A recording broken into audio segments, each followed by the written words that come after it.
Law alcoholic beverage എന്ന് പറഞ്ഞ യഥാർത്ഥത്തിൽ ഒരു LDFന്റെ കാലഘട്ടത്തിൽ കൊണ്ടുവന്ന ഒന്നാണ്. ഈ ഗവൺമെന്റിന്റെ സമയത്ത് യഥാർത്ഥത്തിൽ ഇവിടെ വിൽക്കണോ വേണ്ടോ എന്നുള്ള നയപരമായ തീരുമാനം നമ്മൾ എടുത്തിട്ടില്ല. എന്നാൽ സഹകരണ മേഖലയെ ശക്തിപ്പെടുത്തുക, ഡിപ്പോസിറ്റേഴ്സിന്റെ വിശ്വാസം. ഇപ്പം നേരത്തെ വായ്പക്കാരുടെ കാര്യമാണെങ്കിൽ ഡിപ്പോസിറ്റ് ചെയ്ത് പണം കിട്ടാത്ത ആയിരക്കണക്കിന് ആളുകളാണുള്ളത്. ഈ അബ്കാരി നയം പ്രഖ്യാപിക്കുന്നതിന് മുൻപ് ഇത്തരം ഒരു കമ്പനി സംസ്ഥാന എക്സൈസിന് മുമ്പിലും ബിവറേജിന് മുമ്പിലും അപേക്ഷ വെച്ചാൽ സംസ്ഥാന എക്സൈസ് വകുപ്പ് മന്ത്രി എന്ന നിലയിൽ നയം രൂപീകരിച്ചില്ലെങ്കിൽ ഞാനത് റിജക്റ്റ് ചെയ്യണമെന്ന് മാത്രമേ എനിക്ക് പറയാൻ പറ്റുകയുള്ളൂ. സഹകരണ മേഖലയിലെ വളരെ പ്രധാനപ്പെട്ട ഒരു ആശയം ഇത്തവണ ബജറ്റിൽ സഹകരണ വകുപ്പ് മുന്നോട്ട് വെച്ചിട്ടുണ്ട്. അത് ഈ PCP മോഡൽ എന്നാണ് പറഞ്ഞത്, പബ്ലിക് കോപ്പറേറ്റീവ് പാർട്ടിസിപ്പേഷൻ. നമ്മൾ PPP മോഡൽ ഉണ്ടല്ലോ, അത് സ്വകാര്യ സർക്കാർ പങ്കാളിത്തത്തിന് പകരം സർക്കാരിൻ്റെ പങ്കാളിയായി കോപ്പറേറ്റീവ് സെക്ടറിനെ കൊണ്ടുവരിക. എക്സൈസ് വകുപ്പിൻ്റെ മധ്യനയ ചർച്ച എല്ലാ ജനവിഭാഗങ്ങളുമായിട്ടും നടത്തി ഒരു കരട് രൂപം ഉണ്ടാക്കണമെന്നാണ് ആഗ്രഹിക്കുന്നത്. എന്നിട്ടാണ് മദ്യനയം വരേണ്ടത്.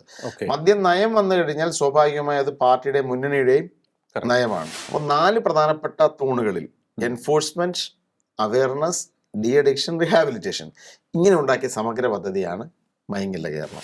എക്സൈസ് ഇപ്പം നിലവിൽ ഒട്ടും മോഡേണൈസ്ഡ് അല്ലാത്ത ഒരു സംവിധാനമുണ്ട്. Force enforcement ഫോഴ്സാണ്.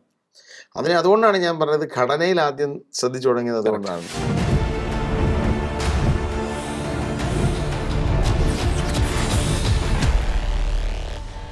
നമസ്കാരം, ടോക്കിംഗ് പോയിന്റിലേക്ക് സ്വാഗതം. ഇന്ന് നമ്മുടെ അതിഥിയായി ചേരുന്നത് കേരളത്തിന്റെ ബഹുമാന്യനായ എക്സൈസ് സഹകരണ വകുപ്പ് മന്ത്രി ശ്രീ M. ലിജു. നമസ്കാരം മിനിസ്റ്റർ. ടോക്കിംഗ് പോയിന്റിലേക്ക് സ്വാഗതം. വിവാദങ്ങൾ ഒരുപാട് തുടക്കത്തിൽ തന്നെ ഉണ്ടായി. എങ്ങനെയുണ്ട് ഇപ്പോൾ കാര്യങ്ങളൊക്കെ തന്നെ എല്ലാം ഒന്ന് സ്മൂത്തായി മാറിയെന്ന് നമുക്ക് വിശ്വസിക്കാം അല്ലേ? അല്ല, മന്ത്രിയായ ആദ്യ മാസമാണല്ലോ, അപ്പോൾ തീർച്ചയായും പഠനത്തിലാണ്. കൂടുതൽ കാര്യങ്ങൾ പുതുതായി പഠിക്കേണ്ടതുണ്ട്. കാരണം ആദ്യമായി നിയമസഭയിൽ വരികയാണ്. ആദ്യമായി MLA ആയപ്പോൾ തന്നെ മന്ത്രിയാവുകയും ചെയ്തു. അപ്പോൾ അതുകൊണ്ട് തന്നെ നിയമസഭയിലെ കാര്യങ്ങളും നിയമസഭയുമായി ബന്ധപ്പെട്ട നടപടിക്രമങ്ങളും വകുപ്പുമായി ബന്ധപ്പെട്ട കാര്യങ്ങളുമൊക്കെ തന്നെ ആദ്യഘട്ടത്തിൽ പഠിച്ചുകൊണ്ട് കാര്യങ്ങൾ മുന്നോട്ട് കൊണ്ടുപോയിക്കൊണ്ടിരിക്കുകയാണ്. വകുപ്പുകൾ സഹകരണവും എക്സൈസുമാണ്. 2 വകുപ്പുകൾക്കും ജനങ്ങളുമായി നല്ല ബന്ധമുള്ള വകുപ്പുകളാണ്. അപ്പോൾ അതുകൊണ്ട് തന്നെ ആദ്യഘട്ടത്തിൽ ഇതുമായി ബന്ധപ്പെട്ട നടപടിക്രമങ്ങൾ മനസ്സിലാക്കുകയും ഉദ്യോഗസ്ഥരുമായും മറ്റാളുകളുമായും സംസാരിച്ച് കാര്യങ്ങൾ കൂടുതൽ മനസ്സിലാക്കിക്കൊണ്ടിരിക്കുകയാണ്. എങ്കിലും ആദ്യ മാസത്തിൽ തന്നെ കുറേ നല്ല നടപടികൾ സ്വീകരിക്കാൻ സാധിച്ചു എന്ന ഒരു ആത്മവിശ്വാസമാണുള്ളത്.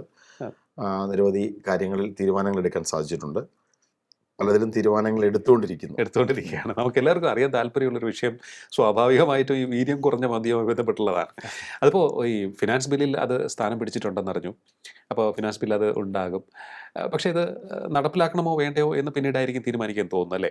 ഇപ്പോൾ ഇത് എതിർത്തും അനുകൂലിച്ചുകൊണ്ടും പല നേതാക്കളും വന്നിട്ടുണ്ട്. ഇതിനിപ്പോൾ കൂടുതൽ എന്തെങ്കിലും വിവാദത്തിലേക്ക് പോകാനുള്ള സാധ്യതയുണ്ടോ എന്തെങ്കിലും തരത്തിൽ? യഥാർത്ഥത്തിൽ ഈ വീര്യം കുറഞ്ഞ മദ്യം എന്ന് പറഞ്ഞ ഒരു ആശയം തന്നെ, അല്ലെങ്കിൽ അത്തരം ഒരു കാഴ്ചപ്പാട് തന്നെ കൊണ്ടുവന്ന LDF ഗവൺമെൻറ്റാണ്. അവരുടെ 2022 ലിക്വർ പോളിസിയിൽ മദ്യനയത്തിൽ വീര്യം കുറഞ്ഞ മദ്യം കൊണ്ടുവരുന്നത് ഗുണകരമാണ് എന്നൊരു ആശയം അവർ മുന്നോട്ട് വെച്ചു. അതോടൊപ്പം തന്നെ ഹോർട്ടി വൈൻസ് എന്ന് പറയുന്ന മറ്റൊരാശയം, പഴങ്ങളിൽ നിന്ന് മദ്യം ഉൽപ്പാദിപ്പിക്കണം. തുടർന്ന് 2023 പുറത്തിറക്കിയ ഒരു ഗവൺമെൻറ് നോട്ടിഫിക്കേഷൻ പ്രകാരം കേരളത്തിലെ അബ്കാരി റൂൾസിൽ ഭേദഗതി വരുത്തി 0.5 to 20% വീര്യമുള്ള മദ്യത്തെ ലോ ആൽക്കഹോളിക് ബിവറേജസ് ആയിട്ട് അവർ ഉൾപ്പെടുത്തി. കൂടാതെ 20 to 30% വീര്യമുള്ള മദ്യത്തെ ഹോർട്ടി വൈൻസ് ആയിട്ടും ഹോർട്ടി ലിക്വർ ആയിട്ടും ക്ലാസിഫൈ ചെയ്ത് അത് ഉൽപ്പാദിപ്പിക്കാനുള്ള ഡിസ്റ്റിലറികൾക്കും അനുമതി നൽകാനുള്ള തീരുമാനമെടുത്തു. അപ്പോൾ ഈ ലോ ആൽക്കഹോളിക് ബിവറേജ് എന്ന് പറഞ്ഞ യഥാർത്ഥത്തിൽ ഒരു LDFന്റെ കാലഘട്ടത്തിൽ കൊണ്ടുവന്ന ഒന്നാണ്.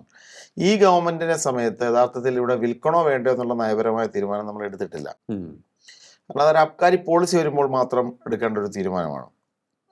ഇത് സംബന്ധിച്ച് 2 ആർഗ്യുമെന്റ് ഉണ്ടല്ലോ. അതായത് ലോ ആൽക്കഹോളിക് ബിവറേജസ് വിറ്റ് കഴിഞ്ഞാൽ മദ്യവ്യാപനം വർദ്ധിക്കുമെന്ന് പറയുന്ന ഒരു കാഴ്ചപ്പാടുണ്ട്. അതല്ല, വീര്യം കുറഞ്ഞ മദ്യം വിൽക്കുന്നതാണ് പിന്നെ മറ്റ് മദ്യങ്ങളുടെ ഉപഭോഗം കുറയ്ക്കുന്നതിന് നല്ലത് എന്നൊരു വാദഗതിയും നിലവിലുണ്ട്. ഇതിലേതാണ് ശരി എന്നത് തീർച്ചയായിട്ടും എൻ്റെ വ്യക്തിപരമായ അഭിപ്രായങ്ങൾക്ക് അപ്പുറത്ത് ഒരു നയം ആയിട്ട് വരുന്നതാണ് ഏറ്റവും ശരിയായ കാര്യം. അപ്പം അത്തരമൊരു മദ്യനയം ഇതുവരെ രൂപീകരിക്കപ്പെട്ടിട്ടില്ല. മുഖ്യമന്ത്രി ഇത് സംബന്ധിച്ച് പറഞ്ഞൊരു കാര്യം, ഈ ലോ ആൽക്കഹോളിക് ബിവറേജസിന് നേരത്തെ ടാക്സ് ഫിക്സ് ചെയ്യപ്പെട്ടിരുന്നില്ല.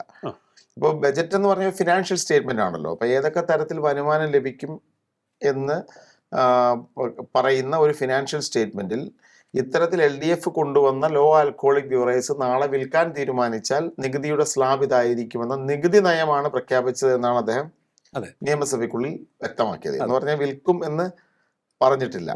വിൽക്കണമെന്നുണ്ടെങ്കിൽ കുറെ കടമ്പകൾ കൂടി ബാക്കി നിൽക്കുന്നുണ്ട്. സ്വാഭാവികമായും കേരളത്തിലൊരു മദ്യം വിൽക്കണമെന്നുണ്ടെങ്കിൽ ആദ്യം അത് എക്സൈസ് ഡിപ്പാർട്ട്മെന്റാണ് ആ ഒരു മേഖലയിൽ കൂടുതൽ തീരുമാനമെടുക്കാൻ സാധിക്കുന്നത്. അതിന്റെ ലേബല് ആദ്യം രജിസ്റ്റർ ചെയ്യണം, Kerala registration of label rules പ്രകാരം. അത് കഴിഞ്ഞ് ബ്രാൻഡ് രജിസ്റ്റർ ചെയ്യണം, റൂൾസ് പ്രകാരം ബ്രാൻഡ് രജിസ്റ്റർ ചെയ്യണം. പിന്നീട് നടപടിക്രമങ്ങൾക്ക് ശേഷം എക്സൈസ് ഡിപ്പാർട്ട്മെന്റ് പെർമിറ്റ് കൊടുക്കുമ്പോൾ മാത്രമാണ് കേരളത്തിൽ മദ്യം വിൽക്കാൻ പറ്റുന്നത്. അപ്പം നിലവിൽ ആ ഒരു പ്രക്രിയയിലേക്കൊന്നും നടന്നിട്ടില്ല. അപ്പോൾ അതുകൊണ്ട് തന്നെ ഇത് ഒരു ബജറ്റ് പ്രപ്പോസലാണ്. അത് അംഗീകരിക്കപ്പെട്ട് കഴിഞ്ഞാലും വിൽക്കണമെന്നുണ്ടെങ്കിൽ എക്സൈസ് ഡിപ്പാർട്ട്മെന്റിന്റെ അനുമതി വേണം. സംസ്ഥാന എക്സൈസ് മന്ത്രി എന്ന നിലയിൽ എൻ്റെ ഒരു നിലപാട്, നമുക്ക് മദ്യനയം രൂപീകരിച്ചെങ്കിൽ മാത്രമേ ഇത് വിൽക്കണോ വേണ്ടയോ എന്ന് തീരുമാനിക്കാൻ പറ്റുള്ളൂ. എന്ന് പറഞ്ഞാൽ നാളെ ഇപ്പോൾ ഈ അബ്കാരി നയം പ്രഖ്യാപിക്കുന്നതിന് മുൻപ് ഇത്തരമൊരു കമ്പനി സംസ്ഥാന എക്സൈസിന് മുമ്പിലും ബിവറേഴ്സിന് മുമ്പിലും അപേക്ഷ വെച്ചാൽ സംസ്ഥാന എക്സൈസ് വകുപ്പ് മന്ത്രി എന്ന നിലയിൽ നയം രൂപീകരിച്ചില്ലെങ്കിൽ ഞാനത് റിജക്റ്റ് ചെയ്യണമെന്ന് മാത്രമേ എനിക്ക് പറയാൻ പറ്റുള്ളൂ. അങ്ങനെയാണ്. കാരണം എന്താ, നയം വന്നെങ്കിലല്ലേ വിൽക്കൂ എന്ന് തീരുമാനിച്ചിരിക്കുന്ന ഒരു കാര്യമല്ലേ. അപ്പോൾ അതിനു മുമ്പ് അത്തരം ഒരു അപേക്ഷ വന്നാൽ തീർച്ചയായിട്ടും അത് തൽക്കാലം പരിഗണിക്കേണ്ടതില്ല എന്ന് പറയുക എന്നുള്ളതാണ് എനിക്ക് ആ കാര്യത്തിലുള്ള നിലപാട്. ഓക്കെ. അപ്പോൾ അതിനുശേഷം ഇപ്പോൾ ഈ മദ്യ നയരൂപീകരണവുമായി ബന്ധപ്പെട്ട് അത് ഏത് തരത്തിലുള്ള മദ്യനയം രൂപീകരിക്കപ്പെടേണ്ടത് UDFന്റെ കൂടി ഒരു കൺസെന്റോട് കൂടി തന്നെയാണ്. എക്സൈസ് വകുപ്പിന് അക്കാര്യത്തിൽ ചർച്ച നടത്താൻ സാധിക്കും. അങ്ങനെ രൂപീകരിക്കപ്പെടുന്ന ചർച്ചകളുടെ വിവിധ ആളുകളുമായി, മതസംഘടനകൾ എല്ലാവരുമായും ചർച്ച നടത്തിയ ശേഷം അതിന്റെ കരട് ഞാൻ തീർച്ചയായും ഗവൺമെന്റിൽ സബ്മിറ്റ് ചെയ്യപ്പെടും. ഇപ്പൊ UDF ഒരു പാർട്ടി എന്ന നിലയിൽ കോൺഗ്രസും മുന്നണി എന്ന നിലയിൽ UDFും ഈ കാര്യത്തിൽ ചർച്ച ചെയ്യപ്പെടേണ്ടതുണ്ട്. എക്സൈസ് വകുപ്പിന്റെ മദ്യനയ ചർച്ച എല്ലാ ജനവിഭാഗങ്ങളുമായിട്ടും നടത്തി ഒരു കരട് രൂപം ഉണ്ടാക്കണമെന്നാണ് ആഗ്രഹിക്കുന്നത്. എന്നിട്ടാണ് മദ്യനയം വരേണ്ടത്. മദ്യനയം വന്നു കഴിഞ്ഞാൽ സ്വാഭാവികമായി അത് പാർട്ടിയുടെ മുന്നണിയുടെയും നയമാണ്. ഒരു എക്സൈസ് മന്ത്രി എന്നല്ലേ എൻ്റെ തീരുമാനം ഒന്നും, അതൊരു നയമാണ്. അപ്പോൾ ആ നയം നടപ്പിലാക്കാൻ എല്ലാവരും ബാധ്യസ്ഥരാണ്. അപ്പം അതുകൊണ്ടാണ് അത്തരം ഒരു ചർച്ച വേണം എന്നുള്ളൊരു അഭിപ്രായം ഉയർന്നു വന്നത്. എല്ലാ അഭിപ്രായങ്ങൾക്ക് ശേഷം കേരളത്തിന് ഗുണകരമായൊരു തീരുമാനം, കേരള സമൂഹത്തിലെ മദ്യാസക്തി കുറയ്ക്കുന്നതോ അല്ലെങ്കിൽ ഏത് തരത്തിലും ലഹരിക്ക് ഒരു റെസ്പോൺസിബിൾ ഡ്രിങ്കിങ് സംസ്കാരം കേരളത്തിൽ ഉണ്ടാവാൻ സഹായകരമായ നയമായതാണോ അതാണ് വേണ്ടത്. അതല്ലാതെ അത് വിറ്റ് പണം ലഭിക്കുക എന്നത് മാത്രമല്ലല്ലോ, നമ്മുടെ അതിനകത്തൊരു സോഷ്യൽ ആസ്പെക്റ്റ് കൂടി കണക്കിലെടുത്തുകൊണ്ടുള്ളൊരു തീരുമാനമായിരിക്കും വരേണ്ടത്. അത് കൂട്ടായ ചർച്ചകൾക്ക് ശേഷം വരേണ്ടതാണ്. അത് വന്നതിന് ശേഷം ഒരു തീരുമാനം പ്രഖ്യാപിച്ചാൽ തീർച്ചയായിട്ടും അതിനൊരു നയത്തിന്റെ പിൻബലം ഉണ്ടാകും. LDF തന്നെ അവരുടെ നയം അവര് ലോ ആൽക്കോളിക് ബ്യൂറേഴ്സ് എന്നൊരു കൺസെപ്റ്റ് കൊണ്ടുവന്നത് തന്നെ എങ്ങനെയാണ്, അവരുടെ മദ്യനയത്തിൽ ഉൾപ്പെടുത്തിയിട്ടാണ്. അപ്പൊ UDF ഈ കാര്യത്തിൽ ഒരു കൃത്യമായ നയം പ്രഖ്യാപിക്കുന്നത് വരെ വിൽപ്പനയെ സംബന്ധിച്ച് നമുക്ക് അനുമതി കൊടുക്കുന്നത് ശരിയാണെന്ന് തോന്നുന്നില്ല. അങ്ങനെ ചെയ്യാൻ കഴിയുമില്ല. മദ്യനയവുമായി ബന്ധപ്പെട്ട് നമ്മൾ നോക്കുമ്പോൾ പലരുടെയും ആവശ്യമായി മുന്നോട്ട് വരുന്നത് ഈ ടൂറിസം പ്രൊമോട്ട് ചെയ്യേണ്ട ഒരു സ്റ്റേറ്റാണ് കേരളം. നമുക്ക് ഏറ്റവും പറ്റിയൊരു ബിസിനസ്സാണ് ടൂറിസം എന്ന് പറയുന്ന മേഖല. അപ്പോൾ അതിന് അനുയോജ്യമായിട്ടുള്ള കൂടുതൽ എന്തെങ്കിലും തീരുമാനം ഈ മദ്യനയത്തിൽ ഉണ്ടാകുമോ? ഒരു നയം രൂപീകരിക്കുമ്പോൾ എല്ലാം കണക്കിലെടുക്കും. ഇപ്പോൾ ഞാൻ തന്നെ ടൂറിസം മേഖലയുമായി ബന്ധപ്പെട്ട യോഗങ്ങളിൽ പങ്കെടുക്കുമ്പോൾ അവരിൽ പലര് ആവശ്യങ്ങൾ ഉന്നയിക്കാറുണ്ട്. ഈ ബാറുകളുടെ സമയപരിധി 12 മണി വരെ കൂട്ടിയത് നിലനിർത്തണം. എങ്കിൽ മാത്രമേ വലിയ ഈവൻസ് ഒക്കെ നടക്കുമ്പോൾ അവർക്ക് പാർട്ടി ഒരു കൾച്ചർ ഉള്ളപ്പോൾ അതായിരിക്കും നല്ലത് എന്ന് പറയുന്ന ടൂറിസം സെക്ടറിലുള്ള ആളുകളുണ്ട്. അതേ സമയത്ത് തന്നെ 10 മണിക്ക് ശേഷം ബാറുകൾ തുറന്നു പ്രവർത്തിക്കുന്നത് ശരിയല്ല എന്ന് പറയുന്ന ബാർ തൊഴിലാളി ഉൾപ്പെടെ എന്നെ വിളിക്കാറുണ്ട്. 10 മണിക്ക് ശേഷം വരുന്നതുകൊണ്ട് മദ്യപന്മാരുടെ മോശം പെരുമാറ്റം ഉണ്ടാകുന്നു, അവർക്ക് വീട്ടിൽ പോകാൻ സാധിക്കുന്നില്ല, ക്രിമിനൽ ആക്ടിവിറ്റീസ് വർദ്ധിക്കുന്നു. അപ്പൊ ഇത് രണ്ടും ബാലൻസ് ചെയ്യണ്ടേ. ഒരു ഭാഗത്ത് ടൂറിസം ഇൻഡസ്ട്രി സമയം നീട്ടി ആവശ്യപ്പെടുമ്പോൾ അപ്പൊ നഗരങ്ങളെയൊക്കെ സംബന്ധിച്ച് കുറെയൊക്കെ അത് ശരിയാവാം. പക്ഷെ ഗ്രാമങ്ങളിലും മറ്റു പ്രദേശങ്ങളിലും ഒക്കെ തിരിച്ചഭിപ്രായമുണ്ട്. അപ്പൊ ഏതാണ് ശരി എന്നുള്ളത് ഇപ്പൊ എൻ്റെ ഒരു വ്യക്തിപരമായ ഡിസിഷന് അപ്പുറത്ത് അവിടെ ഉണ്ടാകേണ്ടത് ഒരു കൂട്ടായ ചർച്ചയും ഏറ്റവും ശരിയായ തീരുമാനമാണ്. ശരിയായ തീരുമാനത്തിലെത്തേണ്ടത്. ആ തീരുമാനം ശരിയാണെന്ന് എല്ലാവർക്കും ബോധ്യപ്പെടണം. ആ ബോധ്യപ്പെട്ട് കഴിയുമ്പോൾ പിന്നെ അതിനുവേണ്ടി നിലകൊള്ളണം. ചിലപ്പം അതിനൊക്കെ എതിർപ്പൊക്കെ ഉണ്ടായെന്നിരിക്കാം, അങ്ങോട്ടും ഇങ്ങോട്ടും പറഞ്ഞേക്കാം. കാരണം അനുകൂലിക്കുന്നതും പ്രതികൂലിക്കുന്ന വിഭാഗങ്ങൾ ഉണ്ടാവുമല്ലോ. പക്ഷെ ആ നയം തീരുമാനിക്കപ്പെട്ട് കഴിഞ്ഞാൽ ആ നയത്തിൽ ഉറച്ചു നിൽക്കുക. ആ നയം ശരിയുമായിരിക്കണം. അതാണ് എൻ്റെ ഒരു കാഴ്ചപ്പാട്. തീർച്ചയായിട്ടും. ഇപ്പം ഈ വീര്യം കുറഞ്ഞ മദ്യത്തുമായി ബന്ധപ്പെട്ട് നമ്മൾ സംസാരിക്കുമ്പോൾ ശ്രീ വി എം സുധീരൻ, മുതിർന്ന നേതാവ്, അദ്ദേഹം എതിർപ്പ് പരസ്യമായി പ്രകടിപ്പിച്ചിരുന്നു. ഉമ്മൻചാണ്ടി സർക്കാരിൻ്റെ കാലത്തും അദ്ദേഹം പരസ്യ പ്രതികരണം നടത്തിയത് സർക്കാരിനെ വളരെയേറെ പ്രതികൂലമായി ബാധിച്ചിരുന്നു എന്നുള്ള നിരീക്ഷണം ഉണ്ടായിരുന്നു. അപ്പോൾ ഈ നിരീക്ഷകരൊക്കെ പറയുന്ന ഒരു മാസ്റ്റർ ഡിസ്ട്രക്ടറാണ് അദ്ദേഹം എന്നൊക്കെയാണ് പറയുന്നത്. എനിക്ക് അങ്ങനെയുള്ള അഭിപ്രായമൊന്നുമില്ല. വി എം സുധീരൻ കേരള രാഷ്ട്രീയത്തിൽ അദ്ദേഹത്തിൻ്റെ സ്ഥാനമുള്ള ഒരു പ്രമുഖനായ നേതാവാണ്, മുൻ KPC പ്രസിഡന്റാണ്. അദ്ദേഹത്തിന്റെ അഭിപ്രായം പറയാൻ സ്വാതന്ത്ര്യമില്ലേ? അദ്ദേഹത്തിന്റെ അഭിപ്രായം അത് അങ്ങനെ പറയുന്ന കുറെ ആളുകളുണ്ടല്ലോ സമൂഹത്തിൽ. ഇപ്പം നിരവധി മതസംഘടനകൾ തന്നെ പറഞ്ഞല്ലോ ആൽക്കോളിക് ബിവറേജ് ഇവിടെ വിൽക്കുന്നത് ശരിയല്ല. അപ്പോൾ VM മാത്രമാണ് പറഞ്ഞത്, മറ്റുള്ളവരും പറയുന്നുണ്ട്. അതേസമയത്ത് തന്നെ ഈ ഉദയഭാനു കമ്മിറ്റി റിപ്പോർട്ട് ഉൾപ്പെടെയുള്ളവർ തിരിച്ചും പറയുന്നുണ്ട്. അപ്പോൾ അത് ഏതാണെന്ന് ചർച്ചയിലൂടെ തീരുമാനിക്കേണ്ട, ഒരു കൺസെൻസസിൽ എത്തേണ്ട, അല്ലെങ്കിൽ ഏറ്റവും ശരിയായ തീരുമാനം ഏതാണോ അതിലേക്കാണ് എത്തേണ്ടത്. പക്ഷെ അതിന് അഭിപ്രായം പറയുന്നവരെല്ലാം മോശക്കാരാണെന്ന് പറയാൻ പറ്റും? അങ്ങനെയല്ല, അഭിപ്രായം പറയണമെന്നാണ്, എങ്കിലേ ഇതൊരു ജനാധിപത്യ രാജ്യമാവുന്നുള്ളൂ. കറക്റ്റ്. ഓക്കെ. വേറൊന്ന്, ഈ വീര്യം കുറഞ്ഞ മദ്യവും മദ്യനയവും ഒക്കെ തന്നെ ചർച്ചയാകുമ്പോൾ നമ്മുടെ കള്ള് ഷാപ്പുകൾ നവീകരിക്കേണ്ടത് അത്യാവശ്യമല്ലേ? അത് സംബന്ധിച്ച് എന്തെങ്കിലും ഒരു മാസ്റ്റർ പ്ലാൻ ഉണ്ടോ? തീർച്ചയായും കള്ള് ഷാപ്പുകൾക്ക് നമുക്ക് നവീകരിക്കണം.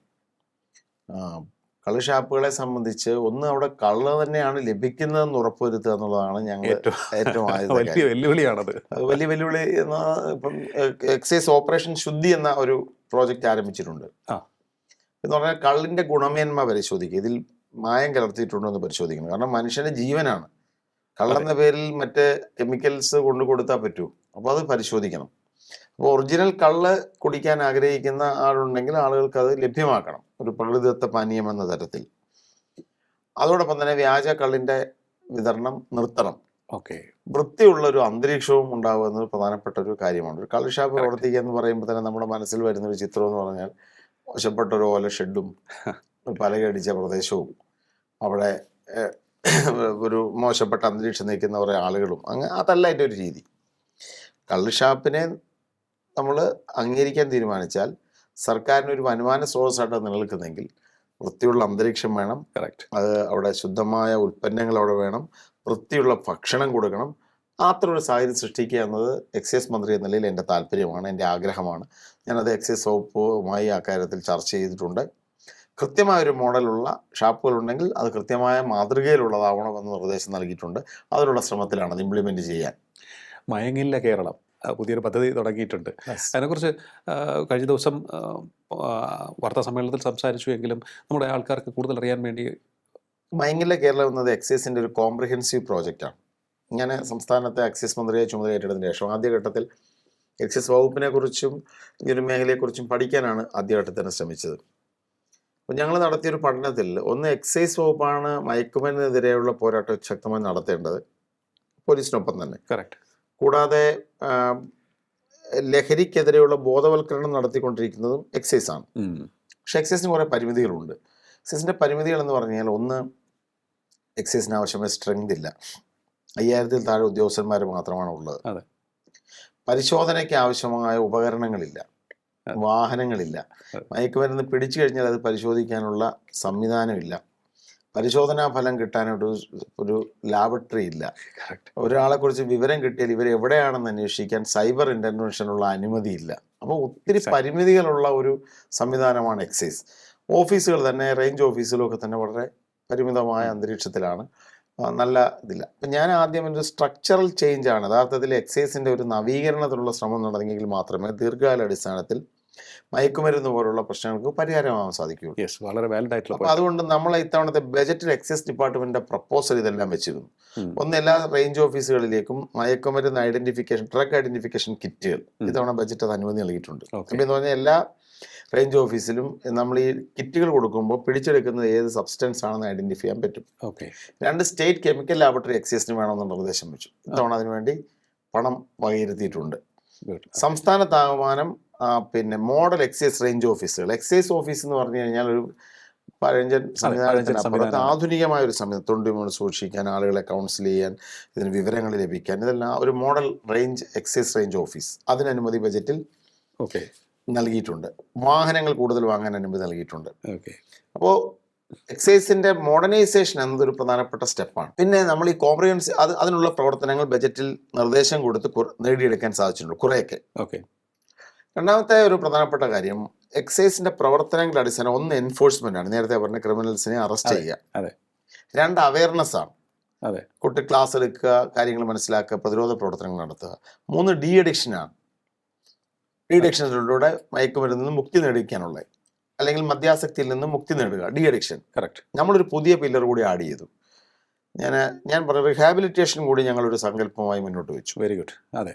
അപ്പോൾ 4 പ്രധാനപ്പെട്ട തൂണുകളിൽ enforcement, awareness, de addiction, rehabilitation ഇങ്ങനെ ഉണ്ടാക്കിയ സമഗ്ര പദ്ധതിയാണ് മയങ്ങില്ല കേരളം.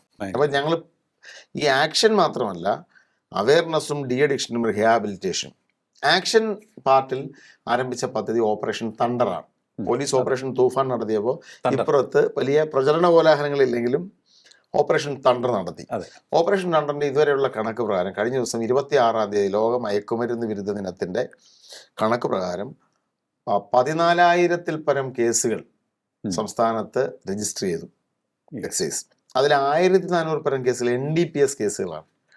15ഓളം കേസുകൾ എന്ന് പറഞ്ഞ ബിഗ് വോളിയം കേസുകളാണ് മയക്കുമരുന്നിൻ്റെ. 170 കേസിൽ മീഡിയം വോളിയം കേസുകളാണ്. 11,000-ൽ പരം കോട്ട്പ കേസുകൾ, പുകയിലയുമായി ബന്ധപ്പെട്ട കേസുകൾ എടുത്തു എക്സൈസ്. ജൂൺ 1-ാം തീയതി സ്കൂൾ തുറക്കുന്ന ദിവസം നടത്തിയ റെയ്ഡുകളിലൂടെ 11,000-ൽ പരം കേസുകൾ, 2,200ഓളം അബ്കാരി കേസുകൾ എടുത്തു. നല്ല എൻഫോഴ്സ്മെന്റ് ആണ്. ഇത്രയും ശക്തമായ ഒരു ഓപ്പറേഷൻ സമീപകാലത്തേക്ക് നടത്തിയിട്ടുണ്ട്. ഇവർക്ക് ശിക്ഷ കൂടി കൂടുതൽ കടുപ്പിക്കണം. 90%ഓളം എക്സൈസിന്റെ കേസുകളിൽ കൺവിക്ഷൻ ഉണ്ട്. അപ്പൊ ശിക്ഷ കടുപ്പിക്കാൻ വേണ്ടിയാണ് ഞാൻ നേരത്തെ പറഞ്ഞ സബ്സ്റ്റൻസ് ഐഡന്റിഫിക്കേഷൻ വേണം. അതെ. ലാബ് ടെസ്റ്റുകൾ ഉൾപ്പെടെ കറക്റ്റ് ചെയ്യാൻ കെമിക്കൽ ലാബറട്ടറി വേണം. എങ്കിലല്ലേ ഇതൊക്കെ പറ്റുള്ളൂ. അപ്പൊ എൻഫോഴ്സ്മെന്റ് സൈഡിൽ ശക്തമായ ഒരു ആക്ഷനാണ് ഓപ്പറേഷൻ നടത്തിക്കൊണ്ടിരിക്കുന്നത്. അവയർനെസ് സൈഡും ഡി അഡിക്ഷനിലും വിമുക്തി മിഷനാണ് നമ്മുടെ ആ ഒരു കാര്യം. വിമുക്തി തുടരും അല്ലേ? തുടരും, ശക്തമായി തുടരും. ഇനിയിപ്പോൾ നമ്മൾ കൂടുതൽ കൗൺസിലേഴ്സിനെയും കൂടുതൽ ആളുകളുടെയും സഹകരണങ്ങൾ ഉൾപ്പെടുത്തിക്കൊണ്ട് മുന്നോട്ട് പോകാൻ തീരുമാനിച്ചിരിക്കുകയാണ്. ഇപ്പോൾ 14 ജില്ലകളിലുമുള്ള ഡി അഡിക്ഷൻ സെന്ററുകൾ എല്ലാ താലൂക്കുകളിലേക്ക് കൂടി വ്യാപിപ്പിക്കാൻ തീരുമാനിച്ചിട്ടുണ്ട്. Very good. വിമുക്തി താലൂക്കുകൾ. റിഹാബിലിറ്റേഷനെ നമ്മൾ സമഗ്ര പദ്ധതി തയ്യാറാക്കിക്കൊണ്ടിരിക്കുകയാണ്. ഓരോ വ്യക്തിയുടെയും മുൻവിധിവാസമാണ് നമ്മൾ ചിന്തിക്കേണ്ടത്. ഇപ്പോൾ ഒരു 18 വയസ്സുള്ള ഒരു ജുവനൈൽ കോർട്ടിൽ ഒരു സെൻറ്ററിൽ നിന്ന് വരുന്ന ആളെ പുനരധിവസിപ്പിക്കേണ്ട രീതിയിലല്ല പോസ്റ്റ് ഗ്രാജുവേറ്റായ ഡോക്ടറേറ്റ് ഉള്ള ഒരാളെ പുനരധിവസിപ്പിക്കേണ്ടത്. ശരിയാണ്.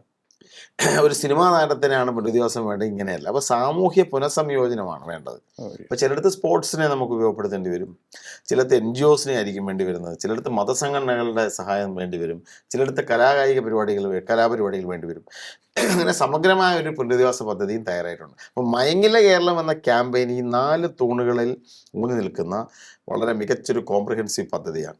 പറഞ്ഞതുപോലെ എൻഫോഴ്സ്മെന്റും അവയർനെസ്സും ഡി അഡിക്ഷനും റിഹാബിലിറ്റേഷനും. ഈ പദ്ധതിയുടെ ഭാഗമായിട്ട് ഇന്ത്യയിലെ ആദ്യത്തെ പോർട്ടൽ ജൂലൈ 1-ാം തീയതി എക്സൈസ് ഓപ്പറേറ്റ് ചെയ്യാം. എന്ന് പറഞ്ഞാൽ മയങ്ങില്ല കേരളം ജനജാഗ്രതാ പോർട്ടൽ. നിങ്ങൾക്കൊരു മയക്കുമരുന്നിനെ സംബന്ധിച്ചൊരു വിവരം ഉണ്ടെങ്കിൽ ഫോൺ ചെയ്യേണ്ട, ഇതിൽ രജിസ്റ്റർ ചെയ്യാം. ഓക്കെ. അപ്പോൾ അനോണിമസ് ആയി നിൽക്കും. വിവരം നൽകുന്ന വിവരം കൊടുക്കുന്നവരെ ആക്രമിക്കുന്ന ഏർപ്പാടുണ്ട്. 2 ആൾ കൗൺസിലിംഗ് വേണം, ഇത് രജിസ്റ്റർ ചെയ്യാം. ഡി അഡിക്ഷൻ വേണം, രജിസ്റ്റർ ചെയ്യാം. നമ്മൾ അതിനുള്ള സംവിധാനം ഒരുക്കും. അപ്പോൾ എന്ന് പറഞ്ഞാൽ ഇന്ത്യയിൽ ആദ്യമായിട്ടാണ് ഒരു സംവിധാനം ഇത്ര ഒരു കാര്യം ചെയ്യുന്നത്. അതാണ് കഴിഞ്ഞ ദിവസം പ്രഖ്യാപിക്കപ്പെട്ട പോർട്ടൽ. അപ്പോൾ ഇതെല്ലാം ചേർന്നാണ് ഈ മയങ്ങില്ല കേരളം നീണ്ടു നിൽക്കുന്ന വളരെ കൃത്യമായ കേരളത്തിന്റെ ഒരു പ്രഖ്യാപനമാണിത്. ഞങ്ങൾ മയക്കുമരുന്ന് കീഴടങ്ങില്ല.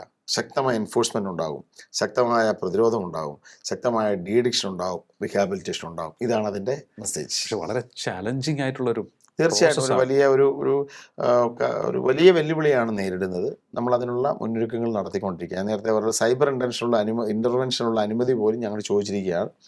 എക്സൈസ് ഡിപ്പാർട്ട്മെന്റിന് ആളുകളെ ലൊക്കേറ്റ് ചെയ്യാനും അവരുടെ കോൾ രജിസ്റ്റർ എടുക്കാനും ഒക്കെയുള്ള കാര്യങ്ങൾക്ക് അനുമതി ഹോം ഡിപ്പാർട്ട്മെന്റിനായി വാങ്ങാനായി ശ്രമിച്ചുകൊണ്ടിരിക്കുകയാണ്. അതെ, ഇത് കാരണം ഞാൻ പറഞ്ഞത് ഇതൊരു സങ്കീർണമായൊരു സബ്ജക്റ്റാണ്. കാരണം ഈ മദ്യത്തിൽ നിന്നും മുക്തി നേടുക എന്ന് പറയുന്നതും മദ്യവർജനം എന്ന് പറയുന്നതും ഒക്കെ നമുക്ക് പറയാൻ എളുപ്പമാണെങ്കിലും ഇത് നടപ്പിലാക്കാൻ ഭയങ്കര ബുദ്ധിമുട്ടായിരിക്കും. അതിൻ്റെ പാടുണ്ട്. പക്ഷേ വളരെ ഇച്ഛാശക്തിയോട് മുന്നോട്ട് പോകാനാണ് സർക്കാർ തീരുമാനിച്ചിരിക്കുന്നത്. ഒരു കാര്യം, അതായത് ഒരു റിക്വസ്റ്റ് ആയിട്ട് മുന്നോട്ട് വയ്ക്കാനായി ചില എക്സൈസിലെ ഉദ്യോഗസ്ഥർ മുന്നോട്ട് പറഞ്ഞതെന്ന് വെച്ചാൽ റിസ്ക് അലവൻസ് അവർക്കില്ല. നേരത്തെ അങ്ങ് പറഞ്ഞ സംഭവങ്ങൾ എല്ലാവരും പറഞ്ഞിരുന്നു. അതിനൊപ്പം തന്നെ അവർ പറയുന്ന ഒരു കാര്യം, റിസ്ക് അലവൻസ് ഇല്ല, താഴെ തട്ടിലുള്ളവർക്ക് പ്രൊമോഷൻ ഇല്ല. ഈ കാര്യങ്ങൾ അവർ പറയുന്നുണ്ട്. ഒപ്പം തന്നെ ഇപ്പോൾ കൂടുതൽ ഈ വനിതാ കാരിയേഴ്സ് വന്നിട്ടുണ്ട്. കാരണം അറിയാമല്ലോ, തന്ത്രപരമായൊരു നീക്കമാണ്. അതിനെ തടയാൻ കൂടുതൽ വനിതാ ഓഫീസേഴ്സും അനിവാര്യമാണെന്ന് അവർ. തീർച്ചയായും എക്സൈസ് ഒത്തിരി മുന്നോട്ട് പോകാനുണ്ട്. സ്ട്രെങ്ത് വർദ്ധിപ്പിക്കണം. അതെ. അതോടൊപ്പം തന്നെ അവരുടെ വനിതാ ഉദ്യോഗസ്ഥരുടെ എണ്ണം വർദ്ധിപ്പിക്കണം. അതോടൊപ്പം പ്രൊമോഷൻ കൊടുക്കണം. ഇതെല്ലാത്തിനോടും എനിക്ക് യോജിപ്പാനുള്ളത്. എക്സൈസിനെ ഉദ്യോഗസ്ഥന്മാരുടെ പ്രവർത്തനത്തിൽ ഈ ചുരുങ്ങിയ പരിമിതമായ കാര്യങ്ങൾ വെച്ച് അവർ നടത്തുന്ന മികച്ച പ്രവർത്തനത്തോട് എനിക്ക് മതിപ്പാണുള്ളത്. അതെ. അതോടൊപ്പം അവരുടെ പരിമിതികളെ നന്നായി തിരിച്ചറിയുകയും ചെയ്യാം. എക്സൈസ് ഓഫീസർ എന്ന് പറയുന്നിടത്ത് ഒരു ടോയ്ലറ്റ് പോലും ഇല്ലാതെ ബുദ്ധിമുട്ടുന്ന സാഹചര്യങ്ങളുണ്ട്. ചെക്ക് പോസ്റ്റുകളില്ലാതെ മോശപ്പെട്ട സാഹചര്യങ്ങൾ അതെല്ലാം ഉണ്ട്. അപ്പം അതിനെല്ലാം പരിഹരിക്കാനാണ് ശ്രമിക്കുന്നത്. കാരണം ഒറ്റയ്ക്ക് ഒരു ചെക്ക് പോസ്റ്റ് നിൽക്കുന്നവരാണ്. കാരണം ഇവർ വരുന്നത് വളരെ സംഘടിതമായിട്ടായിരിക്കും. ലഹരി മാഫിയയുടെ ആക്രമണത്തേക്ക് ഒരു ചെറിയ തോക്ക് പോലും ഇല്ലാത്ത ലാത്തി കൊണ്ട് നേരിടേണ്ടി വരുന്ന അവസ്ഥയാണ്. അപ്പോൾ ഒരു എക്സൈസ് ഇപ്പം നിലവിൽ ഒട്ടും മോഡേണൈസ്ഡ് അല്ലാത്ത ഒരു സംവിധാനമാണ്. ഫോഴ്സ് എൻഫോഴ്സ്മെന്റ് ഫോഴ്സാണ്. അതുകൊണ്ടാണ് ഞാൻ പറഞ്ഞത് ഘടനയിൽ ആദ്യം ശ്രദ്ധിച്ചു തുടങ്ങിയത്. അതുകൊണ്ടാണ് അത് വളരെ സബ്സ്റ്റൻസ് കിറ്റുകളും പിന്നെ മോഡൽ എക്സൈസ് റേഞ്ച് അവർക്ക് സൗകര്യങ്ങൾ കൊടുക്കണ്ടേ. അതുപോലെ സ്റ്റേറ്റ് എക്സാമിനേഷൻ ലാബറട്ടറി കൊടുത്തതിന്റെ കാരണം അതാ. വാഹനങ്ങൾ വാങ്ങാൻ തീരുമാനിച്ചതിന്റെ കാരണം അതാണ്. അതല്ലാതെ ഒരു ഫോഴ്സിനോട് ചെയ്യാൻ പറഞ്ഞവർക്ക് അങ്ങനെ ചെയ്യാൻ സാധിക്കും. അപ്പൊ ദീർഘകാലാടിസ്ഥാനത്തിൽ ഒരു പദ്ധതിയാണ് എക്സൈസിന്റെ കാര്യത്തിൽ ഞങ്ങൾ ലക്ഷ്യം വെക്കുന്നത്. ഇപ്പോ അന്യസംസ്ഥാനത്ത് നിന്ന് ലഹരി കടത്തുന്നത് വളരെ വലിയൊരു ഡേഞ്ചറാണ്, വലിയ ആശങ്ക തരുന്ന കാര്യമാണ്. മറ്റ് സ്റ്റേറ്റ്സുമായി ഇതിന്റെ കോർഡിനേഷൻ വളരെ സുഖമായിട്ട് മുന്നോട്ട് പോകുന്നുണ്ടോ? എക്സൈസിനെ സംബന്ധിച്ച് ഇതുവരെ ഒരു അന്യസംസ്ഥാന കോർഡിനേഷൻ നിലവിലില്ല എന്നുള്ളതാണ് സത്യം. പക്ഷെ നമ്മൾ ഇവരെ ഫോഴ്സ് മറ്റ് സംസ്ഥാനങ്ങളിലൊക്കെ പോയി പ്രതികളെ പിടിക്കുന്നുണ്ട്. അതെ, ശരിയാണ്. ഇപ്പൊ എന്തെങ്കിലും ഒരു ഇൻസ്റ്റന്റ് ആയ ഒരു സംഭവം ഉണ്ടാകുമ്പോൾ നമ്മൾ ബന്ധപ്പെടുന്നല്ലാതെ അങ്ങനെ ഒരു കോർഡിനേഷൻ സിസ്റ്റം ഇല്ല. അത് വേണ്ടതാണ്. നമ്മൾ അതിൻ്റെ ഒരു ആലോചന കൂടിയുണ്ട്. എക്സൈസിൻ്റെതായ മറ്റ് സംസ്ഥാനങ്ങളിലെ എക്സൈസ് സംവിധാനത്തെക്കുറിച്ച് കൂടിയുള്ള റിപ്പോർട്ട് ഞാൻ ആവശ്യപ്പെട്ടിട്ടുണ്ട്. അവർ വഴി ഒരു കോർഡിനേഷൻ ഉണ്ടാക്കാൻ ശ്രമിക്കുന്നുണ്ട്. അങ്ങനെ ഉണ്ടെങ്കിൽ കുറേ കൂടി കാര്യങ്ങൾ എളുപ്പത്തിൽ ഫലപ്രദമായി നടക്കും. ഇത്രയും നാളെ ഒരു പൊളിറ്റീഷ്യനായി മുന്നോട്ട് പോയി, ഇപ്പോൾ ജനപ്രതിനിധിയായി എന്നുള്ളതിനപ്പുറത്തേക്ക് മന്ത്രിയുമായി 2 വകുപ്പും വളരെ സെൻസിറ്റീവ് ആണെന്ന് വേണമെങ്കിൽ പറയാം നമുക്ക്. കഴിഞ്ഞ കാലത്തെ സർക്കാരിൻ്റെയൊക്കെ കാലത്തെ വന്ന വാർത്തകളുടെ അടിസ്ഥാനത്തിൽ ഒരു മന്ത്രി എന്നുള്ള നിലയിൽ നേരിടുന്ന വെല്ലുവിളിയെക്കുറിച്ച് എന്താണ് ഇപ്പോൾ പറയാനുള്ളത്? അല്ല, വെല്ലുവിളി എന്നുള്ള യഥാർത്ഥത്തിൽ എനിക്ക് ഒരു ജനപ്രതിനിധി ആകുന്നത് നമ്മൾ ആഗ്രഹിച്ചൊരു കാര്യമാണല്ലോ, തീവ്രമായി ആഗ്രഹിച്ചൊരു കാര്യമാണ്. അപ്പോൾ അതിൻ്റെതായ ഒരു പൊതുപ്രവർത്തകനായി നിൽക്കുന്നതിലും കൂടുതൽ ജനങ്ങളുമായിട്ട് ഇടപെടേണ്ടി വരും. ഒരു രാഷ്ട്രീയ പ്രവർത്തനം നിൽക്കുമ്പോൾ നമുക്ക് ഒരു കാര്യം ചെയ്തു കൊടുക്കാൻ അധികാരമില്ലാത്തതിനാൽ സമീപിക്കുന്ന ആളുകളുടെ പോലെ അല്ല. ഒരു മന്ത്രിയും ജനപ്രതിനിധിയാകുമ്പോൾ കൂടുതൽ ആളുകളെ നമ്മളിലേക്ക് കടന്നു വരും. അപ്പം നമുക്ക് എന്താ പറയുക, നമ്മുടെ ഒരു വ്യക്തിപരമായി നമ്മുടെ ഒരു സമയം കൂടുതൽ ജനങ്ങളോടൊപ്പം ആവുന്നൊരു സാഹചര്യം ഉണ്ടാവും. അത് എനിക്ക് സന്തോഷം പകരുന്നുണ്ട്. നമുക്ക് ആകെ 2-3 മണിക്കൂർ ചിലപ്പോൾ ഉറങ്ങാനായിട്ട് പറ്റുന്നുള്ളൂ. ഇപ്പോഴത്തെ ആദ്യ ദിവസങ്ങളിലൊക്കെ നിരവധി മനുഷ്യർ കേരളത്തിന് വിവിധ പ്രദേശങ്ങളിൽ നിന്ന് വന്ന് കാണാൻ പറ്റുന്നുണ്ട്. അപ്പോൾ അതിലൂടെ നമുക്ക് തീരുമാനം എടുക്കാൻ പറ്റുന്നുണ്ട്. ഏറ്റവും കൂടുതൽ ആദ്യഘട്ടത്തിൽ വന്ന ഒരു കാര്യം സഹകരണ വകുപ്പിൽ ജപ്തിയും വിൽപ്പനയുമാണ്. അപ്പോൾ ഈ 100 കണക്കിന് ആളുകൾ ഒരു ദിവസം രാവിലെ 10 മണി മുതൽ വൈകിട്ട് 6 മണി വരെ ഒരേ നിൽപ്പതിൽ ആളോട് സംസാരിച്ച് അവരുടെ വിഷയം സംസാരിക്കേണ്ടി വന്നു. അപ്പം നമ്മുടെ അടുത്തൊരു തീരുമാനമാണ് വൺ ടൈം സെറ്റിൽമെന്റ് ഒരു തവണ കൂടി നീട്ടിക്കൊടുക്കുക. അത് അവരോട് മാത്രം സംസാരിച്ചുകൊണ്ടല്ല, ബാങ്കുകളോട് സംസാരിച്ചപ്പോഴും സഹകരണ സംഘങ്ങളും പറഞ്ഞു വൺ ടൈം സെറ്റിൽമെന്റിലൂടെ അവരുടെ ഒത്തിരി കിട്ടാക്കിടം തിരികെ കിട്ടുന്നുണ്ട്. അപ്പോൾ അവരെ സംബന്ധിച്ചും അതൊരു ഗുണകരമായ കാര്യമാണ്. അപ്പോൾ അതിലൂടെ ആശ്വാസ് 26 പ്രഖ്യാപിച്ചു. ഈ ഓഗസ്റ്റ് മാസം വരെ നീണ്ടു നിൽക്കുന്ന ഒരു വൺ ടൈം സെറ്റിൽമെന്റ് ആണ്. വിൽപ്പന നമ്മൾ ജപ്തി നിർത്തിവെച്ചു. അതോടൊപ്പം തന്നെ വസ്തുക്കളുടെ സെയിൽ ഉൾപ്പെടെയുള്ള പ്രവർത്തനം നിർത്തിവെച്ചു, ലേലം നിർത്തിവെച്ചു. പക്ഷെ എന്നിട്ട് അതിന് സഹകരിക്കാത്ത ഉദ്യോഗസ്ഥന്മാരുണ്ട്. ഞാൻ നിയമസഭയിലെ പ്രസംഗത്തിന് ഞാനത് പറഞ്ഞു. പല സംഘങ്ങളും ഈ ആശ്വാസ് എന്ന് പറയുന്ന വൺ ഡേ സെറ്റിൽമെന്റ് ഗുണങ്ങൾ ജനങ്ങളെ അറിയിക്കുന്നില്ല. സാധാരണ അത്ര ഒരു അപേക്ഷ സംഘത്തിന് കൊടുത്താൽ സംഘം കമ്മിറ്റി പരിശോധിച്ച് പിഴപ്പലിശ സമ്പൂർണ്ണമായി ഒഴിവാക്കി കിട്ടാവുന്ന പരമാവധി പലിശ ഇളവ് കൊടുത്ത് ആളുകളോട് സമാധാനപൂർവ്വമായി സംസാരിക്കണം. അവിടെ തീരുമാനമായില്ലെങ്കിൽ അപ്പലേറ്റ് കമ്മിറ്റിയുണ്ട്, JRന് മുമ്പാകെ പോകുന്ന അപ്പലേറ്റ് കമ്മിറ്റിയുണ്ട്, അവർ തീരുമാനിക്കണം. അതുമില്ലെങ്കിൽ മന്ത്രി അധ്യക്ഷനായിരിക്കുന്ന സംസ്ഥാന സമിതിയുണ്ട്. ഇതൊക്കെ ജനങ്ങൾക്ക് പറഞ്ഞു കൊടുക്കണ്ടേ? അവിടെ ഒരു വീട്ടിൽ ഒരു സ്ഥാപനത്തിൽ വന്ന് കടമാണ്, ബുദ്ധിമുട്ടാണെന്ന് പറയുന്ന മനുഷ്യനെ ഭീഷണിപ്പെടുത്തിയിട്ട് എന്താണ് കാര്യം? അപ്പം അവരോട് കാര്യങ്ങൾ പറഞ്ഞു കൊടുത്ത് അവർക്ക് പരമാവധി സഹായം കൊടുക്കണം. അതുവഴി സംഘങ്ങളും മുന്നോട്ട് പോകണം.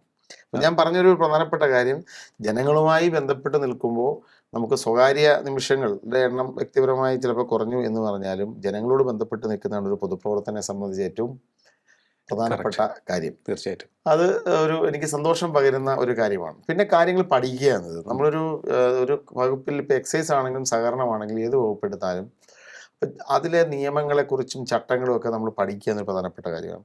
ഉദ്യോഗസ്ഥരിക്കുന്ന ആളുകളുമായി സംവദിക്കുമ്പോൾ നമുക്ക് പുതിയ കാര്യങ്ങൾ ലഭിക്കും. ഇതിൻ്റെ പ്രായോഗികമായി ബന്ധപ്പെട്ട് നിൽക്കുന്ന ആളുകളുമായി സംസാരിച്ച് പുതിയ വിവരങ്ങൾ ലഭിക്കും. ഞാനൊരു വിദ്യാർത്ഥിയായി തന്നെ പഠിച്ചുകൊണ്ടിരിക്കുകയാണ്. എനിക്കറിയാൻ വയ്യാത്ത ഒത്തിരി കാര്യങ്ങളുണ്ട്. പക്ഷെ അറിയാവുന്നവരുമായി സംസാരിച്ച് കൂടുതൽ കാര്യങ്ങൾ മനസ്സിലാക്കി പോളിസി മേക്കിങ്ങിൽ ജനോപകാരപ്രദമായ പോളിസി, അതോടൊപ്പം തന്നെ സഹകരണ മേഖലയെ ശക്തിപ്പെടുത്തുക, ഡിപ്പോസിറ്റേഴ്സിന്റെ വിശ്വാസം. ഇപ്പം നേരത്തെ വായ്പക്കാരുടെ കാര്യമാണെങ്കിൽ ഡിപ്പോസിറ്റ് ചെയ്ത് പണം കിട്ടാത്ത ആയിരക്കണക്കിന് ആളുകളാണുള്ളത്. അപ്പൊ അവർക്ക് ആശ്വാസം പകരുന്ന പദ്ധതികളും നമ്മൾ ആസൂത്രണം ചെയ്യുകയാണ്. അതോടൊപ്പം സഹകരണ മേഖലയുടെ വളർച്ചയും ഇതെല്ലാം നോക്കിക്കൊണ്ടിരിക്കുകയാണ്. അല്ല, ഇതിൽ വളരെ ശ്രദ്ധേയമായിട്ടുള്ളതാണ് ഈ സഹകരണ മേഖലയെ പരിഷ്കരിക്കുന്നു എന്നുള്ളത് വളരെ സന്തോഷം തരുന്നൊരു കാര്യമാണ്. അതുപോലെ തന്നെ ഈ സഹകരണ മേഖലയുമായി ബന്ധപ്പെട്ട് വലിയ തട്ടിപ്പുകൾ നടന്നിട്ടുണ്ട്. അതിൽ പാവപ്പെട്ടവൻ്റെ അന്നോടന്ന് ജോലി ചെയ്ത് മുന്നോട്ട് പോകുന്നവൻ്റെ കഷ്ടപ്പാടിൻ്റെ സമ്പാദ്യവുമുണ്ട്. ഈ തട്ടിപ്പ് നടത്തിയവരെ ഒരു കാരണവശാലും വെറുതെ വിടരുത് എന്ന്. തീർച്ചയായിട്ടും നമ്മൾ ആ കാര്യത്തിൽ രണ്ട് തരത്തിലാണ്. ഒന്ന്, ഇത്തരം തട്ടിപ്പ് നടത്തിയവരെ ശിക്ഷിക്കുക. ഭാവിയിൽ ഇത്തരം തട്ടിപ്പ് ഉണ്ടാകാതിരിക്കാൻ വേണ്ടി സിസ്റ്റം കറക്റ്റ് ചെയ്യണം. അതാണല്ലോ ഒരു പ്രധാനപ്പെട്ട കാര്യം. പിന്നെ കബളിപ്പിക്കപ്പെട്ടവർക്ക് അവരുടെ പണം തിരികെ കൊടുത്തെങ്കിൽ മാത്രമേ സഹകരണ മേഖലയുടെ വിശ്വാസ്യത തിരികെ ലഭിക്കുകയുള്ളൂ.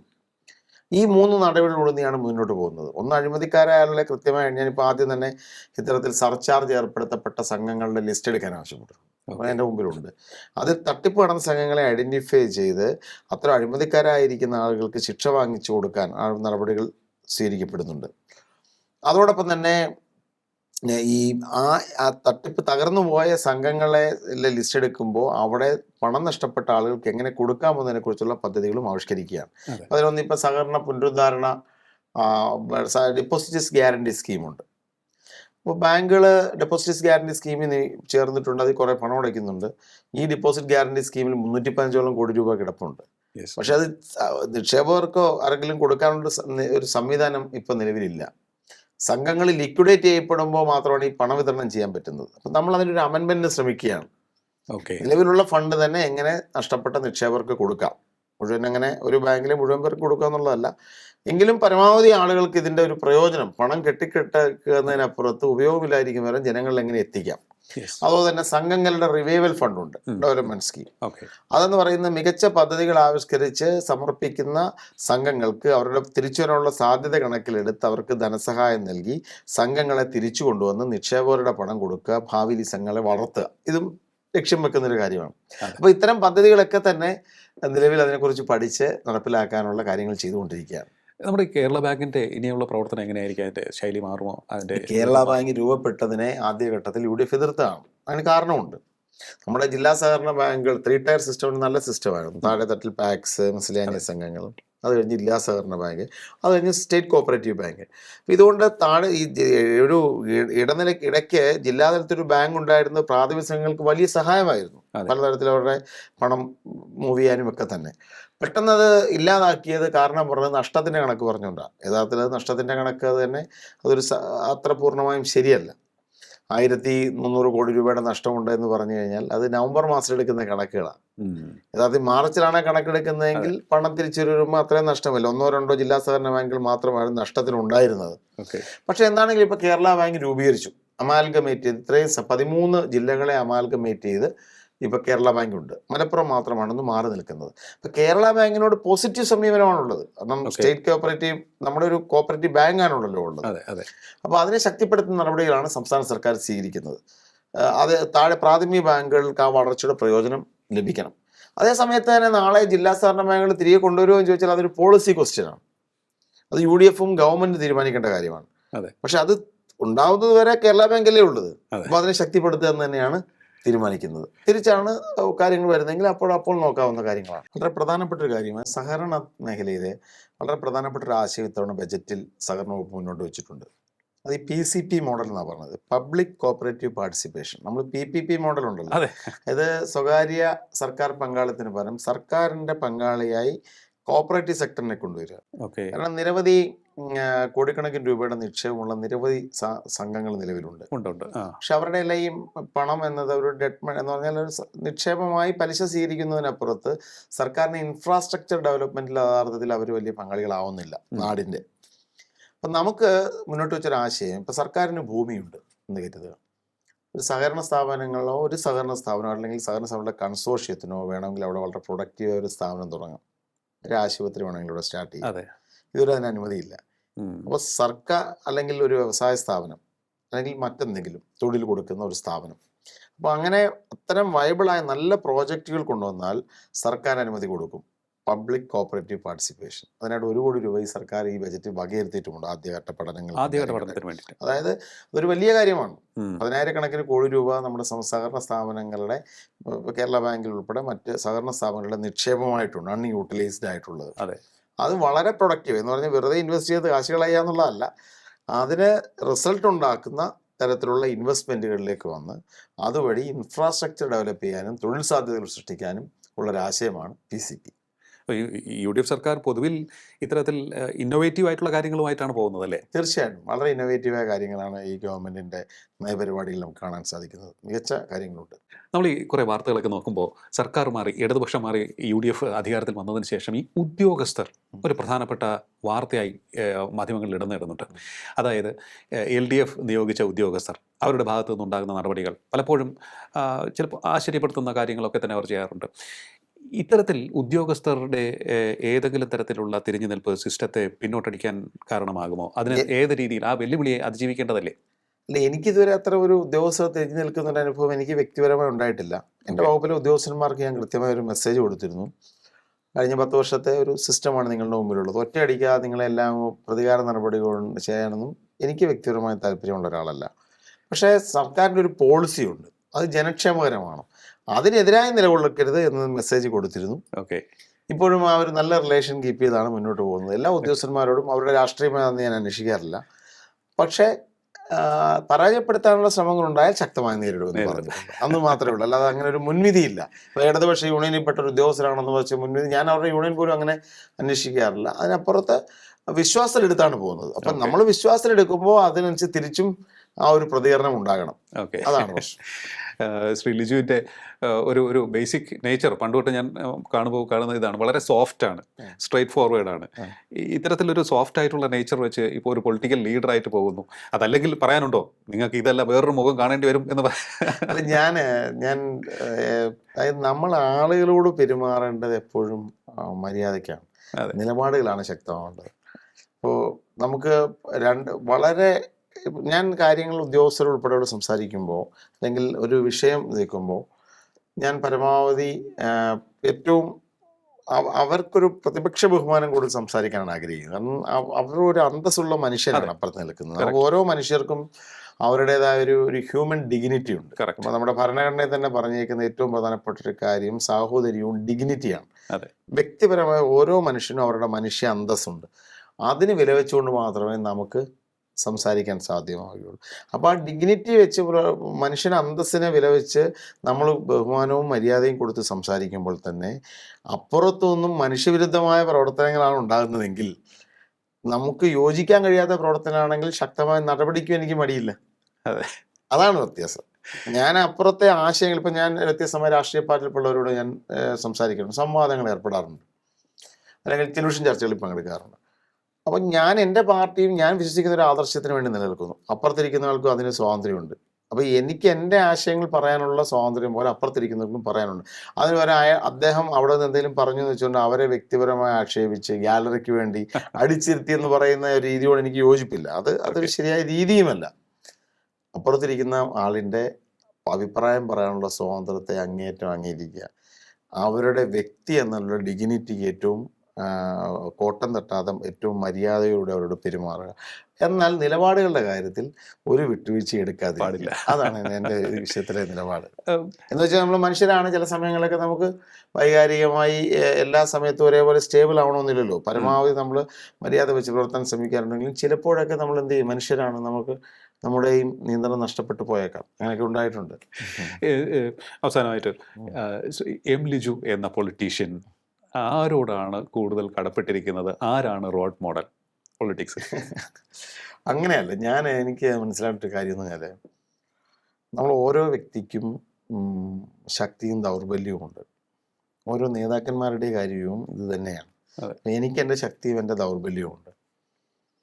അപ്പം നമ്മളതിനെ ഒരു പൊളിറ്റിക്കൽ ലീഡർ എന്ന നിലയിൽ മാതൃകയാക്കേണ്ടത് ഓരോരുത്തരുടെയും മികച്ച ക്വാളിറ്റീസിനെ നമ്മൾ ഉപയോഗപ്പെടുത്താൻ ശ്രമിക്കുക എന്നുള്ളതാണ് ഞാൻ കരുതുന്നത്. എൻ്റെ രാഷ്ട്രീയ ജീവിതത്തിൽ യഥാർത്ഥത്തിൽ ഞാൻ പൊളിറ്റിക്സിലേക്ക് വരുന്നത് 5ാം ക്ലാസ്സിൽ പഠിക്കുന്ന ക്ലാസ്സിലാണ്. 5ാം ക്ലാസ്സിലാണ്. 5ാം ക്ലാസ്സിൽ പഠിക്കുന്നത് പറഞ്ഞു കഴിഞ്ഞാൽ ക്ലാസ്സിൽ വേറെ ഒരു മധ്യവർഗ കുടുംബമാണ്, കാർഷിക കുടുംബമാണ്. അച്ഛൻ പോലീസിലായിരുന്നു. പക്ഷെ ഞങ്ങൾ കുടുംബവും ഭയങ്കര കോൺഗ്രസ് കുടുംബമാണ്. നമ്മുടെ പ്രദേശത്തൊക്കെ തന്നെയുള്ള ചെറുപ്പം മുതലേ ഞാൻ ഈ രാഷ്ട്രീയം കേൾക്കുകയും വളരുകയൊക്കെ ചെയ്തിട്ടുള്ള ഒരാളാണ്. കോൺഗ്രസിൽ വീട്ടിൽ രാഷ്ട്രീയം സംസാരിക്കുന്ന. അപ്പോൾ ചെറുപ്പം മുതലേ പത്രവായനയിലൂടെ തന്നെ വളരെ ചെറിയ പ്രായത്തിൽ തന്നെ പത്രമൊക്കെ വായിച്ച് നമുക്കൊരു ഒരു പാഷനുണ്ട്. സ്കൂളിൽ പഠിക്കാൻ പോകുമ്പോൾ അവിടെ ചെല്ലുമ്പോൾ KSU ഉള്ളൊരു സ്കൂളാണ്. ആദ്യമായി തന്നെ 5ാം ക്ലാസ്സിൽ വെച്ച് തന്നെ KSUവിൽ ജോയിൻ ചെയ്തു. പിന്നീട് അങ്ങോട്ട് പോകുമ്പോൾ ഞാൻ 10ാം ക്ലാസ്സിൽ വരെ പിന്നെ KSU യൂണിറ്റ് ആയിരുന്നു. അത് കഴിഞ്ഞിട്ട് കോളേജിലേക്ക് ചെന്നപ്പോൾ അവിടെ നിന്ന് ഇങ്ങനെയുള്ള TK കോളേജിലായിരുന്നു. അവിടെ നിന്ന് യൂണിവേഴ്സിറ്റി കൗൺസിലറായിട്ട് ഒക്കെ ജയിച്ച KSU യൂണിറ്റ് സെക്രട്ടറിയും പ്രസിഡൻറ്റും ഒക്കെ ആയിരുന്നു. പിന്നെ തിരുവനന്തപുരം ഗവൺമെൻറ് ലോ കോളേജിലാണ് പഠിക്കാൻ വേണ്ടി വന്നത്. അപ്പോൾ ഇവിടെ വന്നപ്പോൾ ഇവിടെ KSU യൂണിറ്റ് സെക്രട്ടറി ഇവിടെ നിന്നാണ് മാത്സ് സെനറ്ററായിട്ട് ഞങ്ങൾ അടിയന്തരാവസ്ഥയ്ക്ക് ശേഷമൊക്കെ ജയിക്കുന്ന ഇപ്പോഴത്തെ എൻ്റെ സഹപാഠികൾ മാത്യു കുഴൽനാടനും PC വിഷ്ണുനാഥ് ഒക്കെ ഞങ്ങളെല്ലാം ഒരുമിച്ച് ഒരേ സമയത്ത് വന്ന ആളുകളാണ്. അതിനുശേഷമാണ് ഞാൻ KSUവിൻ്റെ സംസ്ഥാന ജില്ലാ സെക്രട്ടറി, സംസ്ഥാന ഭാരവാഹിയായി. അപ്പോഴും പ്രാദേശിക പ്രവർത്തനം വളരെ ശക്തമായി മുന്നോട്ട് കൊണ്ടുപോകുന്ന മണ്ഡലത്തിൽ വളരെ കാര്യമായി നിന്ന ഒരാളാണ്. KSU നിന്ന് യൂത്ത് കോൺഗ്രസ്സിലെത്തി, പിന്നെ കോൺഗ്രസ്. ഈ കാലഘട്ടത്തിൽ എന്നെ നിരവധി നേതാക്കന്മാർ സഹായിച്ചിട്ടുണ്ട്. ഇപ്പോൾ എൻ്റെ ആദ്യകാലത്തെ രാഷ്ട്രീയത്തിൽ എപ്പോഴും ഞങ്ങൾ കേട്ട്, ഞാൻ ഹരിപ്പാട്ടുകാരനാണ്. അച്ഛൻ രമേശ് ചെന്നിത്തലയുടെ പേഴ്സണൽ സ്റ്റാഫിനുണ്ടായിരുന്നു, ഗൺമാനായിരുന്നു. ഞാൻ പോലീസിലായിരുന്നപ്പോൾ അദ്ദേഹം മന്ത്രിയായിരുന്ന കാലഘട്ടത്തിൽ കോൺഗ്രസ് കുടുംബത്തിൽ നിന്നാണല്ലോ സ്വാഭാവികമായിട്ടും വരുന്നത്. അങ്ങനെ ഒരു അപ്പോൾ അദ്ദേഹത്തെക്കുറിച്ചാണ് ആദ്യമായി ഞാൻ കേൾക്കുന്നത്. പിന്നെ തിരുവനന്തപുരത്ത് പഠിക്കാൻ വന്നതിന് ശേഷമാണ് ഞാൻ മറ്റു നേതാക്കന്മാരെ കുറിച്ച് അറിയുന്നത് തന്നെ ലോ കോളേജ്. അപ്പോൾ അതുവരെ നമ്മൾ നാട്ടിലെ കോളേജിലാണല്ലോ പഠിച്ചത്. ഇവിടെ വന്നതിന് ശേഷം നിരവധി നേതാക്കന്മാരുമായിട്ട് എനിക്ക് പിന്നെ വയലാർജി എനിക്ക് വളരെയധികം ആ കാലഘട്ടത്തിൽ അടുപ്പമുണ്ടായിരുന്ന ഒരാളാണ്. ഞാനും മാത്യു ഒക്കെ എപ്പോഴും വയലാർജിയെ കാണാൻ വേണ്ടി പോകാറ്. വിഷ്ണുനാഥൊക്കെ അന്ന് അടുപ്പം ഉമ്മൻചാണ്ടി സാർ കേട്ടോ. അപ്പം ഞങ്ങൾ AK ആന്റണി സാറിനെയും ഉമ്മൻചാണ്ടി സാറിനെയും കാണാൻ വേണ്ടി വിഷ്ണുവിനോടൊപ്പം പോകുന്നൊരു കാലഘട്ടം ഉണ്ടായിരുന്നു. KC വേണുഗോപാലിനെ പരിചയപ്പെടുന്നത് ആ ഒരു കാലഘട്ടത്തിലാണ്. അപ്പോൾ ഇത് ഓരോ ജീവിതത്തിലെ ഓരോ രാഷ്ട്രീയ കാലഘട്ടങ്ങളിലും എനിക്ക് ഇതുപോലെ ഓരോ നേതാക്കന്മാരുടെ പിന്തുണ പല കാലഘട്ടങ്ങളിലും ഉണ്ടായിട്ടുണ്ട്. രമേശ് ചെന്നിത്തലയുടെ വലിയ പിന്തുണ ഉണ്ടായിട്ടുണ്ട്, KC വേണുഗോപാലിൻ്റെ ഉണ്ട്, VM സുധീരൻ്റെ, വയലാർജിയുടെ, K സുധാകരൻ്റെ. ഞാൻ അദ്ദേഹത്തിനൊപ്പം K സുധാകരൻ KPCC പ്രസിഡന്റായപ്പോൾ സംഘടനാ ജനറൽ സെക്രട്ടറി ആയിരുന്നു KPCCയുടെ. അത് കഴിഞ്ഞിട്ടാണ് മുഖ്യമന്ത്രിയായിട്ടും എനിക്ക് ഞങ്ങളെ കോളേജ് പഠിക്കുന്ന സമയത്താണ് ശ്രീ VD സച്ചിനൊക്കെ ആദ്യം MLA ആയി വരുന്ന സമയത്താകാരം. അപ്പം അന്ന് തന്നെ അടുപ്പങ്ങളുണ്ട്. അപ്പം ഞാൻ പറഞ്ഞൊരു കാര്യം എന്ന് പറഞ്ഞാൽ, ഞാനൊരു രാഷ്ട്രീയ ഒരു രാഷ്ട്രീയക്കാരനായി വന്നത് യഥാർത്ഥത്തിൽ ഇതിൻ്റെ ഒരു പാഷൻ കൊണ്ടാണ്. അപ്പോൾ അതുകൊണ്ട് എനിക്ക് എൻ്റെതായ ഒരു സ്വതന്ത്ര വ്യക്തിത്വം ഉണ്ടെന്ന് ഉറച്ചു വിശ്വസിക്കുന്ന ഒരാളാണ് ഞാൻ. വ്യത്യസ്തമായ കാലഘട്ടങ്ങളിൽ എല്ലാ നേതാക്കന്മാരുടേതായ പിന്തുണ എനിക്കുണ്ടാകുമെന്ന് തന്നിട്ടുണ്ട്. അവരോട് എനിക്ക് സ്നേഹവും കടപ്പാടുമുണ്ട്. പക്ഷേ എൻ്റെ ആത്യന്തിക പ്രതിബദ്ധത എന്നത് ഈ ഒരു ആശയത്തോടും കോൺഗ്രസ് പ്രസ്ഥാനത്തോടുമാണ്. ഞാൻ ഏതെങ്കിലും തരത്തിൽ ഔദാര്യം കൊണ്ട് വളർന്നു വന്ന ആളാണെന്ന് ഞാൻ കരുതുന്നുമില്ല. ഞാൻ വളരെ കൃത്യമായിട്ട് എന്ന് പറഞ്ഞ് ഇവരാരും സഹായിച്ചില്ല എന്ന തരത്തിലല്ല ഞാൻ പറഞ്ഞത്. എനിക്ക് ഇപ്പോഴും ഉണ്ട്. ഇപ്പോഴും സംഘടനാ ജനറൽ സെക്രട്ടറി എന്ന നിലയിൽ ശ്രീ KC വേണുഗോപാലിൻ്റെയൊക്കെ വലിയ സഹായങ്ങൾ ഈ തെരഞ്ഞെടുപ്പോടെ എനിക്കുണ്ടായിട്ടുണ്ട്. കാരണം 3 തവണ തിരഞ്ഞെടുപ്പിൽ ഞാൻ പരാജയപ്പെട്ടു. വ്യക്തിപരമായ എന്തെങ്കിലും ഇതുകൊണ്ടല്ല, ഞാൻ മത്സരിച്ച സീറ്റുകളിലേക്ക് പ്രത്യേകതകൾ അങ്ങനെയൊക്കെ തന്നെയാണ്. പക്ഷേ എങ്കിലും 4ാമതൊരു തവണ കൂടി മത്സരിക്കാൻ അവസരം നൽകിയത് പാർട്ടിയുടെ ഒരു വലിയ പിന്തുണ കൊണ്ടാണ്.